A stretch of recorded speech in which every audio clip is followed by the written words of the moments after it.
বর্তমানে ভয়াবহ অগ্নিগর্ভ পরিস্থিতি বাংলাদেশে, আর এর মাঝে দেশে ফেরার হিড়িক বাংলাদেশিদের। ভারতে চিকিৎসা করতে আসা বাংলাদেশিদের ভিড়। বন্ধ রয়েছে ঢাকা কলকাতার সমস্ত ট্রেন। গেদে লোকাল ধরতে এবার বাংলাদেশিদের ভিড়। দেশে ফিরতে শিয়ালদায় বাংলাদেশিদের ভিড়, কেননা তারা গেদে লোকাল ধরতে চাইছেন। এই মুহূর্তে ঢাকার সঙ্গে প্রায় পশ্চিমবঙ্গে যোগাযোগ বিচ্ছিন্ন, ট্রেন যোগাযোগ পুরোপুরি বন্ধ, কেননা মৈত্রী এক্সপ্রেস একের পর এক এক্সপ্রেস বন্ধ রাখা হয়েছে অনির্দিষ্টকালের জন্য।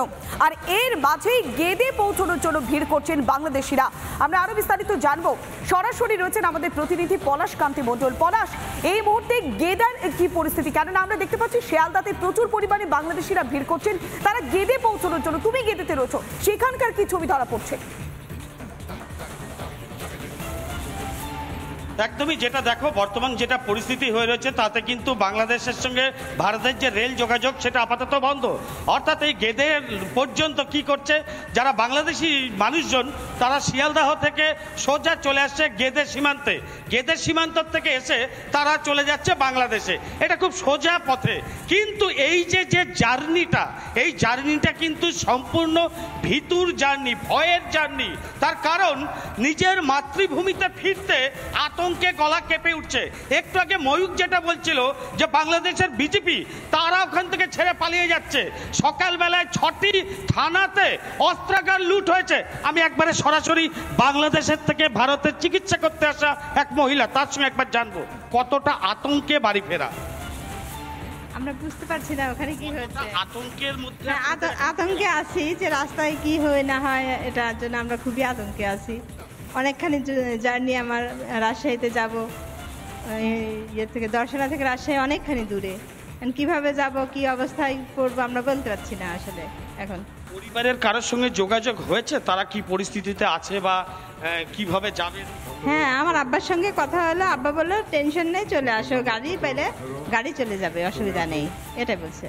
আজকে তো ওখান থেকে কারফিউটা শিথিল করা হয়েছে, তারপর আবার নতুন করে উত্তেজনা হচ্ছে। বর্ডার সিকিউরিটিতে যারা আছে তারা সব ছেড়ে পালিয়ে যাচ্ছে। তাহলে আপনারা যে ফিরবেন সেটা কতটা সুখকর? এখন আমরা তো এ পাশে আছি, ও পাশে কি হচ্ছে জানি না, বুঝতে পারছি না।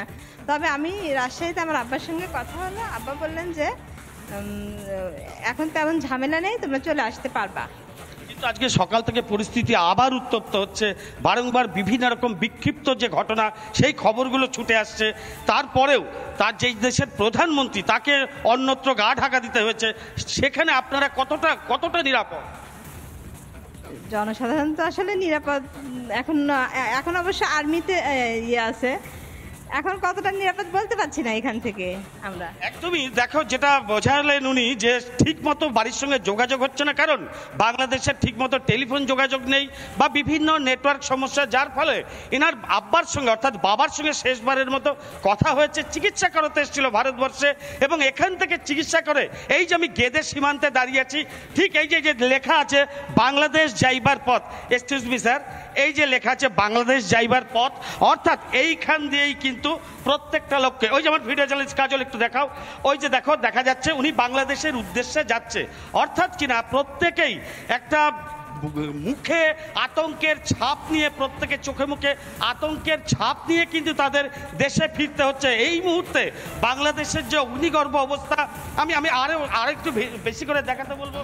এই দিকেও কিন্তু বিএসএফ এর নজরদারি চলছে, কারণ যে সমস্ত যাত্রীরা ট্রেনে করে গেদে পর্যন্ত আসছে, আসার পর এইখানে বিএসএফ ক্যাম্পে তাদের প্রত্যেকটা পাসপোর্ট ভিসা চেক আপ হচ্ছে। হওয়ার পর প্রত্যেকের সমস্ত সাইন আউট করার পর তারপরে কিন্তু বাংলাদেশে বোঝাই যাচ্ছে এমনই বাংলাদেশের নৈরাজ্যের পরিস্থিতি তৈরি হয়ে গিয়েছে।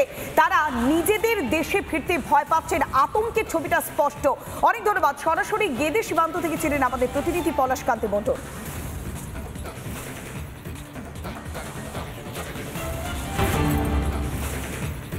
এদিকে দেশে ফিরতে হিড়িক বাংলাদেশিদের। কলকাতার মার্কুয়ে স্ট্রিট, সেখান থেকে তারা দেশে ফিরতে চান। বাস পরিষেবা চালু হয়েছে, পেট্রাপোল সীমান্ত পর্যন্ত বাস পরিষেবা দেওয়া হবে। মার্কুয়ে স্ট্রিট থেকে রয়েছেন আমাদের প্রতিনিধি রুমকি। আমি রুমকির কাছে চলে যাওয়ার চেষ্টা করবো। রুমকি, মার্কুয়ে স্ট্রিটে যারা রয়েছেন বাংলাদেশিরা, তারা দেশে ফিরতে চান, এখন ঠিক কি চাইছেন তারা? তাদের দেশ, তাদের মাটি যেভাবে জ্বলছে সেটা দেখে তারা কতটা কষ্ট পাচ্ছেন?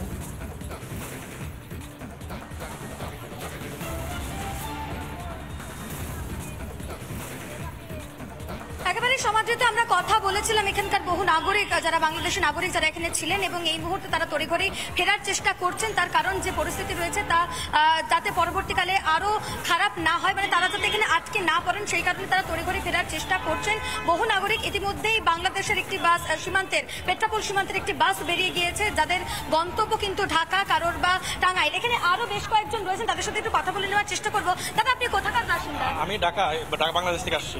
আপনারা ফিরবেন, আজকে ফিরবেন? আমার তো ফেরার কথা ছিল গতকালকে, কিন্তু বাস চলার না কারণে আমি ফিরতে পারি নাই। আচ্ছা, তো আমি ফেরার জন্য উদির আগ্রহ হয়ে আছে। আমার টিকিট কনফার্ম করা হয়ে গেছিল, কিন্তু গতকালকে যাওয়ার কথা ছিল, যাইতে পারি না। আজকে যাওয়ার কথা ছিল, তাও যেতে পারি না। এখন কবে যেতে পারবো আমি জানি না। আজ থেকে বাস পরিষেবা চালু হয়েছে, এখান থেকে একটি বাস গেল পেট্রাপোল সীমান্ত পর্যন্ত, ঢাকা পর্যন্ত টিকিট পাওয়া যাচ্ছে। ও আলহামদুলিল্লাহ, তাহলে আমি কালকে সকালে যাব। আমি সোয়া কাউন্টারে টিকিট কাটছি, আমি এখন কাউন্টারে যাচ্ছি ওখানে টিকিটটা কনফার্ম করার জন্য, যাতে আমি কালকে যেতে পারি আর কি।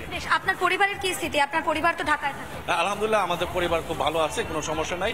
অ্যাকচুয়ালি কিছু বিশৃঙ্খলা তারা এই কাজগুলি করছে, যারা এই লুটপাট ভাঙচুর, এরা কোনো দলের না, এরা দেশপ্রেমের না, এরা হলো মানে বাংলাদেশে কিছু উচ্ছৃঙ্খল গ্রুপ আছে, যখন যে দল তাকে ওই দলকে ছত্রছায় তারা এই কর্মকাণ্ড করে বেড়ায়। ঠিক আছে, তারা মূলত কোনো দলের না, তারা দুষ্কৃত, তারা কোনো দেশপ্রেম বলতে তাদের কিছু নাই। তারপরে গতকালকে যেটা হয়েছে অপ্রত্যাশিত, তবে মানে আসলে এটা বাংলাদেশের অভ্যন্তরীণ ব্যাপার। এই ব্যাপারে আসলে অনেক কথা আমি আপনাদের সামনে বলতে পারতেছি না। আপনাকে একটা জিনিস জানতে চাইবো যে আপনার পরিবার তো ওখানে রয়েছে, এই পরিস্থিতি রয়েছে, উত্তপ্ত পরিস্থিতি, সেই জায়গায় আপনি ফিরছেন, ভয় লাগছে না? আমি এখন বাংলাদেশে ফিরতে আমার ভয় লাগতেছে না, যেটা সত্য কথা, আমার ভয় লাগতেছে না। আমি চাচ্ছি শুধু এখন ইন্ডিয়াতে ক্রস করে বাংলাদেশে যেতে পারলে আলহামদুলিল্লাহ। আজকে থেকে সমস্ত স্কুল কলেজ সবকিছু খোলা আছে, এখন ওখানে কোনো সমস্যা নাই। ঠিক আছে, যতটুকু আছে আজকে দুপুরের মধ্যে এটা ক্লিয়ার হয়ে যাবে। তবে তারা আশা করছেন যে এই পরিস্থিতি স্বাভাবিক হয়ে যাবে, 2-1 দিনের মধ্যে পরিস্থিতি স্বাভাবিক হয়ে যাবে। আমি আরো একজন বেশি কথা বলে নেওয়ার চেষ্টা করবো। আচ্ছা, আপনি কোথায় যাবেন? আমি ঢাকা কেরানীগঞ্জে যাব। আপনি কবে এসেছেন এখানে? আমি 3 তারিখে আসছি। কি কারণে এসেছেন? আর ট্রাভেল করতে আসছি। ঘুরতে যাবেন? হ্যাঁ। আচ্ছা, কলকাতা থেকে কাশ্মীর যাব। তো দেশের এই পরিস্থিতির কারণে আমাদের হুট করে ব্যাক করতে হচ্ছে, যেহেতু আমার অনেক ফ্যামিলির লোকজন আইনি পর্যায়ে আছে, তো তাদের জন্য টেনশন হচ্ছে। আর এই পরিস্থিতি আর যদি একেবারে আটকে দেয়, আমরা এপার থেকে যাওয়ার মতো তো কোনো অপশন নাই, সো চলেই যেতে হবে। তো কালকে আমরা ইন্ডিগোর টিকিট কাটছি 2:50, বাট আমাদের টিকিট ক্যান্সেল হয়ে গেছে। এখন আমরা তো অনেক টেন্সে আছি কিভাবে আমরা যাব। এখন বাসের টিকিট অ্যাভেলেবেল পাচ্ছি না। এখন এটা নিয়ে আপনারা কি বাসের জন্য কথা বলেছিলেন? হ্যাঁ, বাসের জন্য এখন কথা বলতেছি। মানে গ্রিন লাইনে গেলাম, ড্রেস ট্রাভেলসে গেলাম, তারা বলতেছে কালকে টিকিট। আর আমরা বলছি বর্ডার ক্রস করতে দিচ্ছে কিনা, এটাও আমাদের একটা টেনশনের বিষয়। এটাও তেমন কোনো খোঁজ পাচ্ছি না। এই মুহূর্তে মানে আপনি কতদিনে থাকার জন্য এসেছিলেন? ভিসা বৈধ কাগজপত্র কতদিনের ছিল? আমার 19 আগস্ট তারিখ পর্যন্ত। আমরা আরো স্টে করতাম, মানে আরো কয়েকদিন থাকার ইচ্ছে ছিল, বাট এই পরিস্থিতির কারণে এখন আমাদের পুরোটাই মানে বেঁচতে গেছে। ঢাকাতে আপনার বাড়ি, সেখানে আপনার পরিবার? রুমকি বুঝতে পারা যাচ্ছে আমার পরিবার ভালো আছে। একরকম পরিকল্পনা করে এসেছিলেন, কিন্তু পরিকল্পনা ভেস্তে যাচ্ছে, যে পরিস্থিতি রয়েছে তার জন্য। আপাতত তোমাকে ধন্যবাদ। নিঃসন্দেহে আমরা চাইবো নিজেদের মাটিতে শান্তিতে তারা ফিরে যান, তারা ভালো থাকুন।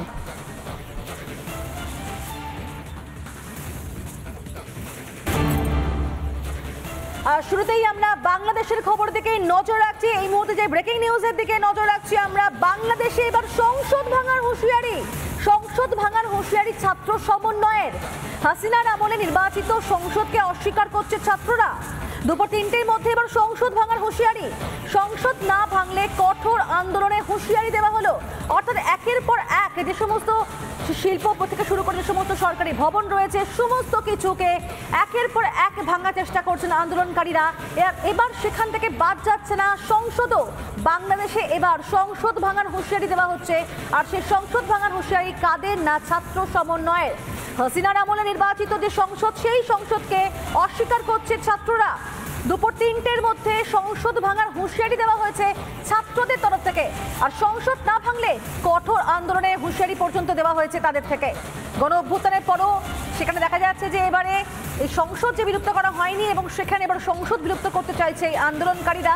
তাই সমস্ত রকমভাবে তারা সেদিকেই ঝাঁপিয়ে পড়ছে, একের পর এক স্থাপত্য ভাস্কর্য থেকে শুরু করে সরকারি ভবন প্রত্যেকটা জায়গায় হামলা চালাচ্ছে এই আন্দোলনকারীরা, যারা আদতে ছাত্র নাকি ছাত্রদের মাঝখানে বেশ কিছু তাদের স্বার্থসিদ্ধি করার জন্য অন্য কোনো কেউ রাজনীতিবিদ বা অন্য কেউ রয়েছে কিনা, যে প্রশ্ন বারবার করে যাচ্ছে বিরোধীরা। একই সঙ্গে যে সমস্ত প্রশ্ন করা হচ্ছে, যে সমস্ত প্রশ্নগুলো উঠছে অন্তত প্রাসঙ্গিকতার বিচারে, সেইখানে দেখা যাচ্ছে এবারে আন্দোলনের যেমন থামার কোনো নাম নেই।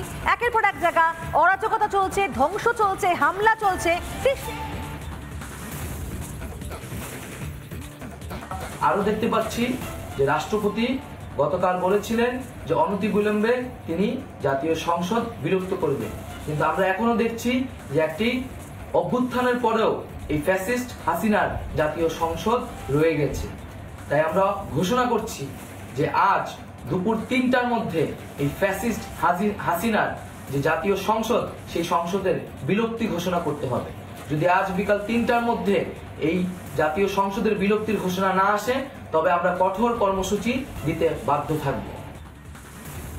আপনারা পরিষ্কার শুনলেন আন্দোলনকারীদের মুখ থেকে তাদের বক্তব্য, পরিষ্কার একটা থ্রেড জানা দেওয়া হচ্ছে, একটা হুঁশিয়ারি, প্রচ্ছন্নটা হুঁশিয়ারি দেওয়া হলো যে দুপুর 3টের মধ্যে সমস্ত কিছু তাদের দাবি দেওয়া এবং সমস্ত কিছু যেগুলো মানতে হবে। এবং আর কি দাবি দেওয়া রয়েছে, এটা সবচেয়ে বড় প্রশ্ন, কারণ যেখানে একের পরে সমস্তকে ধ্বংস করছে, এবার সংসদ ভরার হুঁশিয়ারি ছাত্রদের তরফ থেকে।